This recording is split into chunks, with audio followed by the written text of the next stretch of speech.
এখানে একটা সাম্বার দিছে, নিয়ে এসে একটা খেয়ে নিছি। এই যে মাছ বানাবো পাতলা করে ঝোল।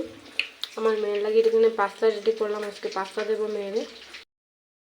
এখানে ভাজা করলাম আমার বড়ার লাগে মাছ দুইটা। দেখতে পাচ্ছ আপেল, খেজুর এগুলি সব বিয়োগ করলাম আমার লাগে। দেখুন ভাজি, ডাল, মূলা, টমেটো একটা দিয়ে তোমরা দেখতে পারো মাছটা ভাজা করে এখানে মেয়ের খাবার বসাই দিলাম। এখন মেয়ে ঘুমাইছে, ঘুমানোর পর এখন সব কিছু কাজ শুরু করলাম। কাপড় ধোয়া রয়েছে, সকালে খাওয়া ঘুম পাড়াইলে মেয়ের ভিতরে আমি পুজোও দিই না, আজকে পুজো দেওয়া এটার মধ্যে লঙ্কা গুঁড়া দিই নাই। মাছ তরকারি কমপ্লিট।